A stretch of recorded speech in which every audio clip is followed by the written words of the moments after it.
ya terkait tentang suatu perbuatan yang mungkin pernah kita lakukan dan kita sangka ini boleh, ternyata sebaliknya, atau kita sangka ini nggak boleh padahal ada syariat yang menjelaskan akan kebolehannya.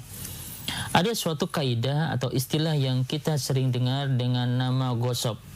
Gosop itu artinya adalah seseorang yang memanfaatkan milik orang lain tanpa seizinnya. Ini namanya gosop. Yang mana ini adalah suatu kaidah yang disebutkan di antara para ulama, yang mana bunyinya bahwa tidak boleh seseorang memanfaatkan suatu kepemilikan orang lain tanpa seizin mereka. Ini yang disebutkan kaidah yang disebutkan di antara para ulama. Jadi kalau kita memakai barang seseorang tanpa seizin mereka, maka ini sebenarnya termasuk hal yang terlarang dalam Islam. Dan ini sebagaimana kaidah yang tersebutkan, dan ini juga seperti hadis yang diriwayatkan oleh Imam Ahmad, la yahillu malum ri'in, tidak halal yaitu harta seseorang kecuali dengan ridho pemiliknya. Ini hadis riwayat Imam Ahmad yang menjelaskan bahwa ketika kita memanfaatkan harta siapapun dia, maka kita harus izin terlebih dahulu. Nah, sekarang permasalahannya adalah masalah izin. Izin itu ada dua macam. Yang pertama adalah izin secara langsung.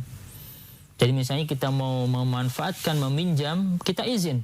Kepada siapa? Kepada orangnya secara langsung. Saya ingin memakai ini. Misalnya sandal misalnya, maka di situ kita izin kepada seorang, oh saya ingin meminjam sandal Anda, saya ingin meminjam pakaian Anda, saya ingin meminjam misalnya barang Anda. Ini izin secara langsung. Yang kedua adalah izin yang itu tidak langsung. Ini yang kedua.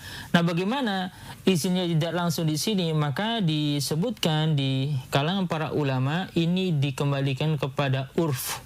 Urf itu kebiasaan di daerah tersebut, bahwa apa yang Anda lakukan itu sudah termasuk daripada yaitu izin. Ini namanya apa? Urf. Kebiasaan. Dan urf di sini sebagaimana yang disebutkan di kalangan para ulama, seperti yang disebutkan dalam Majmu' Fatawa, bahwa izin yang itu menurut urf, menurut kebiasaan, maka ini sama dengan izin yang itu dilakukan secara apa? Secara lisan. Ini dalam kitab itu Majmu' Fatawa. Dan ini juga disebutkan bahwa setiap apapun yang itu bermakna izin, maka itu dihukumi sebagai apa? Izin.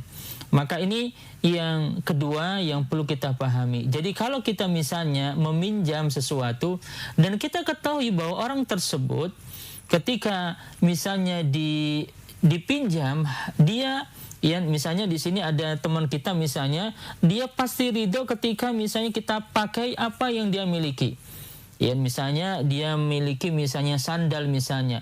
Maka yang seperti ini masuk dalam kategori tadi, yaitu izin secara tidak langsung. Jadi barang milik teman kita, karena sudah tahu dia pasti ridho, dia tahu bahwa yang minjam adalah kita, maka di sini boleh kita pinjam sandalnya, kita pinjam misalnya. Jadi ketika dia misalnya sandalnya tidak ada, dia mengetahui yang minjam adalah kita, maka ini termasuk urf, yaitu izin secara tidak langsung, maka tidak mengapa. Tidak mengapa karena ini sama dengan izin secara lisan. Tapi mungkin ini yang perlu kita pahami terkait tentang masalah izin. Jadi dari pertanyaan tadi dari saudara kita, yaitu ketika ada seorang yang dia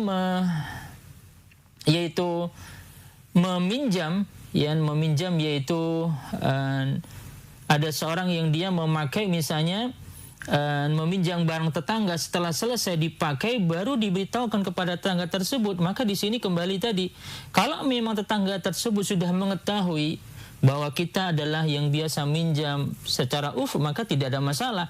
Namun kalau tidak, maka tidak diperbolehkan. Nanti di situ akan muncul misalnya ada suatu kata-kata mungkin ungkapan yang buruk dari tetangga kita, siapa yang ngambil, nanti dikirain pencuri atau yang lainnya. Ini kembali kepada urf yang ada kebiasaan di tempat kita. Ini ada dua. Oleh karena itu saudara kita yang ada di Surabaya, yang terbaik memang adalah kita minjam dengan memberitahukan terlebih dahulu, itu yang terbaik. Supaya terhindar dari was-was, supaya terhindar dari sesuatu prasangka buruk dari tetangga kita.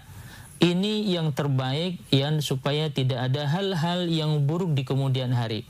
Namun kalau misalnya tetangga kita sudah mengetahui dan itu sudah kebiasaan tetangga kita dengan diri kita, maka nggak ada masalah, silahkan. Kalau mereka sudah mengetahui akan hal tersebut. Namun kalau tidak, maka mengawali dengan meminta izin, maka itulah yang terbaik. Wallahu ta'ala alam bisawab.